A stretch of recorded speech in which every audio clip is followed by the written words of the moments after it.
समुद्र तयार झाला. या समुद्राचं नाव तेथिस सी. सी म्हणजे माहिती आहे समुद्र. याला काय नाव आहे? तेथिस. तेथिस तेथिस समुद्र आहे. आणि त्यानंतर त्यामुळे आता समुद्र असल्यामुळे इकडून आणि इकडून नद्या वाहत येतात. दक्षिणेकडून आणि उत्तरेकडून नद्या वाहत असल्यामुळे इथं तुम्हाला माहिती आहे की नद्या जेव्हा वाहत येतात तेव्हा त्या गाळ घेऊन येतात. त्या गाळ घेऊन येत होत्या. त्या गाळ घेऊन आल्यामुळे तो सगळा गाळ या तेथिस समुद्रामध्ये जमा होत होता. आणि तिथे जमा होत होता आणि पुढे तो गाळ इथेच राहिला. त्यानंतर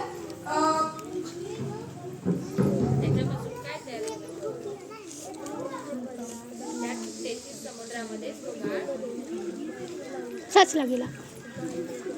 तेथिस सी तयार झाला. आणि तुम्हाला मी आताच म्हणलं की त्या दक्षिणेकडून आणि उत्तरेकडून वाहत येत होत्या आणि तिथं गाळ जमा होत होता.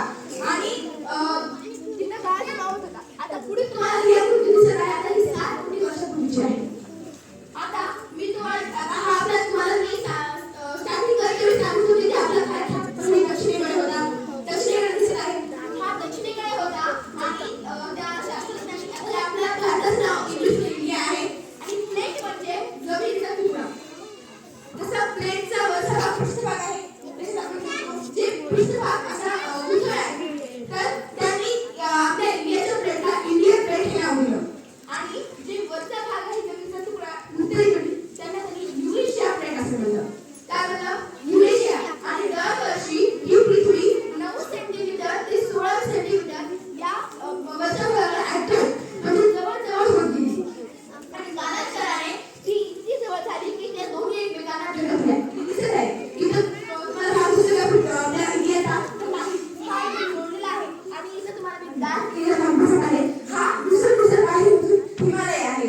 आणि आता तुम्हाला हिमालय म्हणजे कळलं असेल की हिमालय कसा तयार झाला. त्याला पूर्ण नाव दिली. उत्तरेकडच्या भागाला काय नाव आहे, दक्षिणेकडच्या भागाला काय नाव आहे. आता आपण मेन मुद्द्याकडे जाऊ.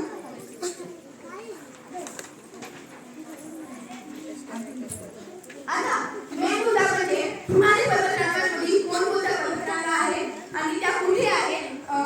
मी तुम्हाला सांगते वेळेस आधी 4 पर्वतरांगांची नाव सांगितली आहेत. त्यामधील पहिली पर्वतरांग ही ट्रान्स पर्वतरांग आहे. त्याविषयी तुम्हाला काय माहिती सांगते. इथे आता मी सांगितलं होतं की त्या गाळ आता जर तुम्हाला ती पृथ्वी आता हा आणि वरच्या उत्तरेकडच्या भागाला दक्षिणेकडच्या भागाला आदळला तिथं गोळ्या पडल्यासारख्या तिथं गाळ असल्यामुळे तिथं गोळ्या पडल्या. काय पडल्या? आणि त्याला इंग्लिशमध्ये फोल्ड नाव आहे. काय? फोल्ड. आणि कधी कधी हिमालयाला आपण फोल्ड माउंटेन किंवा वली हिमालय असे म्हणतो. वली हिमालय असेही म्हणतो. आता युरेशियन प्लेटवर इंडियन प्लेट आता ही एकमेकांना टक्कर देतात.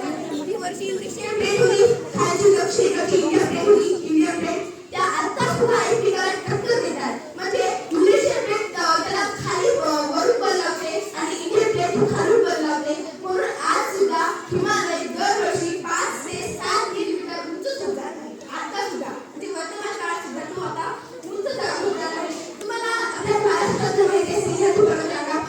हा त्या तुम्हाला दोन डिफरन्स सांगते. सह्याद्री पर्वतरांगा आणि भारताच्या म्हणलं तर त्या हिमालय आहे. दोघांमध्ये फरक काय आहे? हिमालय हे ठुसूळ आहे. त्या फरक वगैरे. आणि सह्याद्री पर्वत कसं आहे? टणक आहे, कठीण आहे. बघा गिर्यारोहण ठुसूळ करतात. गिर्यारोहण म्हणजे जे पर्यटनासाठी फिरायला जातात व शिखर चढतात माहिती आहे त्यांना गिर्यारोहण म्हणतात. आणि ते वर जात असताना काही वेळेस ते वर तो खाली खचल्यामुळे त्यांना बुड्डी होतो. ते बघितलं असेल तुम्ही टीव्हीमध्ये किती चढलं की ते खाली पडतो. त्यामुळे त्यांचा बुड्डी होतो. आणि आपला सह्याद्री कसा कठीण आहे. आता तुम्हाला एक जनरल नॉलेज क्वेश्चन म्हणतो. जो नंगा पर्वत आहे नंगा पर्वतापासून नामछापरा पर्वतापर्यंत या दोघांची लांबी ही 2400 मीटर आहे. किती किलोमीटर आहे. हा तुम्हाला हिमालय दिसत आहे वरून. तुम्हाला वाईट दिसत असेल.